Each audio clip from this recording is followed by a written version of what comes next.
Good afternoon guys. So dumating na yung in-order ko sa online na fishing rod set. Ito.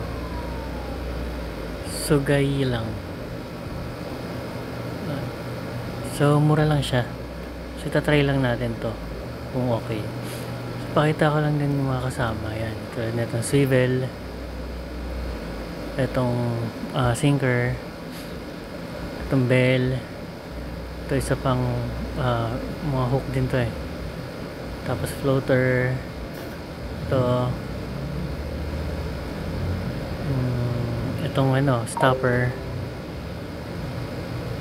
So ito yung stand. Tapos itong nylon din. And yung reel. Yan. Tissue ng reel. So ito natitiklop to. Yan. Para ko itatago niya yan. Pwede, tiklop. Tapos, ayan, ito yung thread niya. Ito, may anti-reverse. Ayan, yung anti-reverse niya yan. So, para nalalak siya. Nalalak, hindi siya umiikot ng pa-reverse. So, ganyan yan. So, on and off na lang yan. So, ayan na yan. Okay. So yun yung mga kasama dun sa fishing rod na set.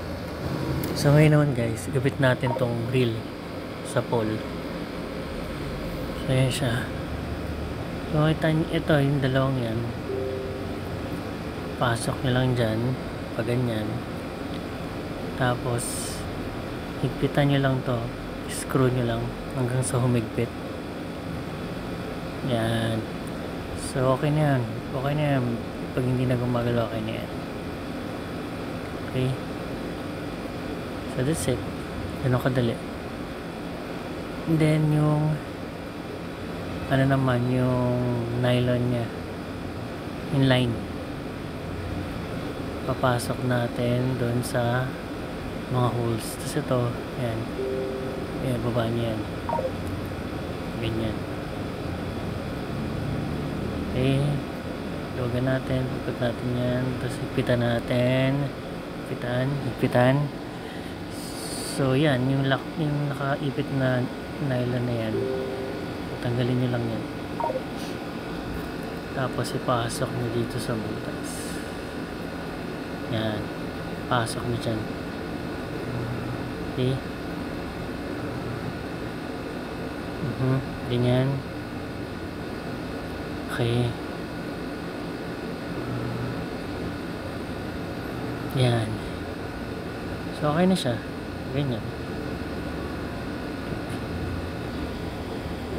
Oo nga pala. Sorry. Ito dapat, itong nylon, nandito yung sa loob. So, dapat naka-ayos yan dyan sa may parang, ano niya, ito yan. Ito. So, para pag inikot niyan, maayos siya, pabalik. Okay, so yun, ganun lang yan, huwag niyo kalimutan. So open yan, yan, ganun. So pasok natin ulit.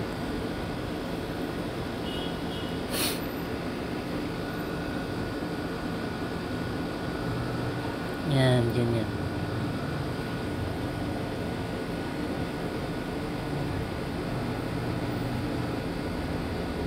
So yun yan. Ganun lang siya kadali. Yan, ganyan na itsura niya. Alright. Okay, so ngayon naman ang gagawin natin yung floater naman.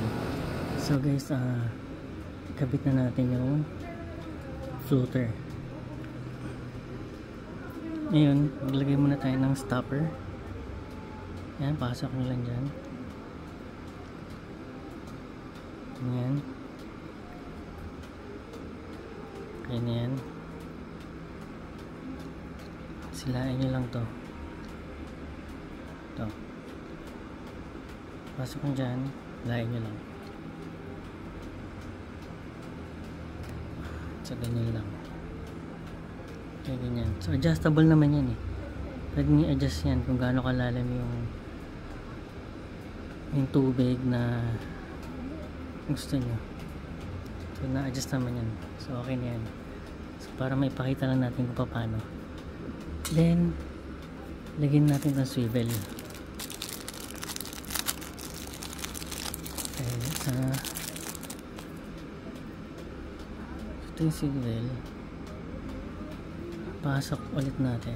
Kailangan magaling kayo dito magpasok. Pasok natin dyan.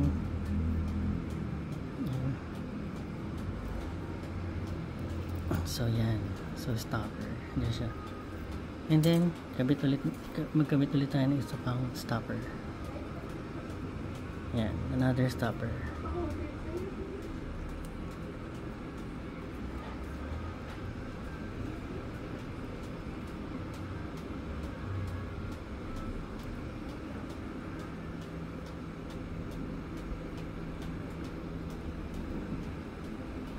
Pasok nyo, then hila.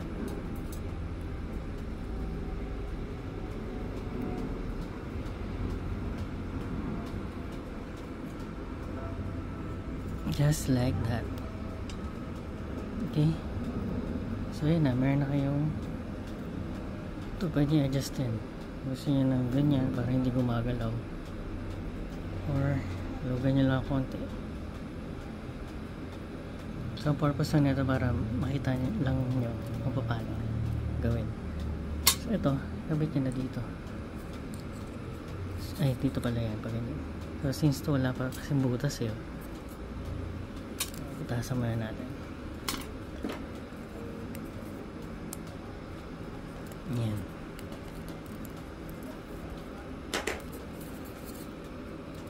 So pasok.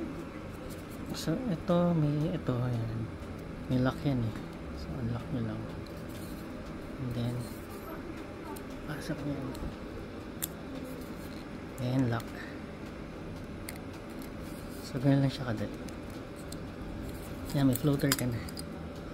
Okay. Ayan. Meron ka na floater. Then next is, so maglalagay naman tayo ng sinker and hook. So guys, before tayo maglagay ng, so yun, nakabit natin yung floater. Set up na natin yung reel. Ayan. Gagawin naman natin, bago tayo maglagay ng sinker, kakabit muna tayo ulit ng swivel. So guys, maglalagay tayo ng, bago tayo maglagay ng sinker and hook, maglalagay muna tayo ng ito. Okay.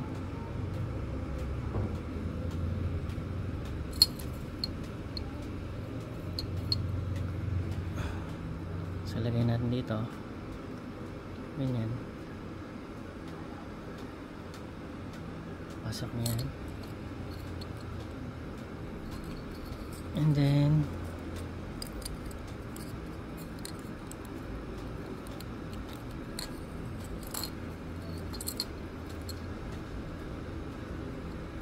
para matibay, ito gawin mo. Ganyan mo lang yan. Tipin mo. Yan. Ganyan. Tapos balik mo. Yan. Balik mo. And then ikot mo. Kaya na bahala kung ilang ikot guys. Basta ako siguro mga 6. 1 2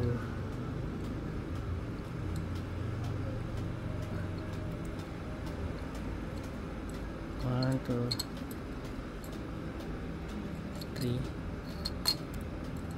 4 5 6. Tapos yung dulo pasok na dito. Yan. then hila. Hilain nyo lang. Ayan.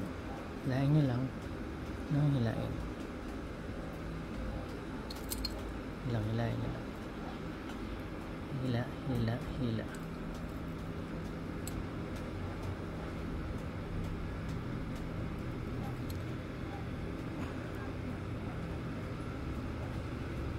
Okay.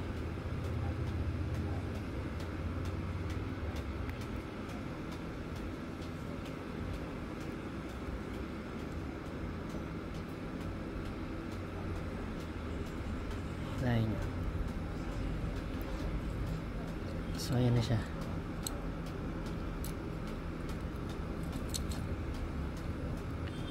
Hilain nyo yan. Matibay na yan. Tapos, putulin nyo lang itong dulo.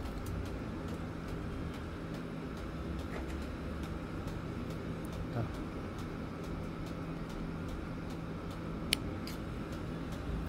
So, ganyan na siya.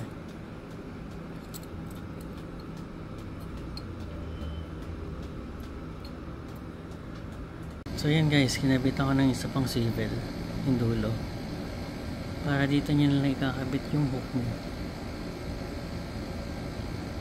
Actually pwede naman hindi na magkabit ng sinker, so depende rin sa inyo yan. So diyan, dyan nyo lang ikakabit yung hook mo.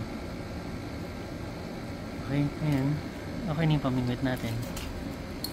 Ito na siya. Alright, so salamat.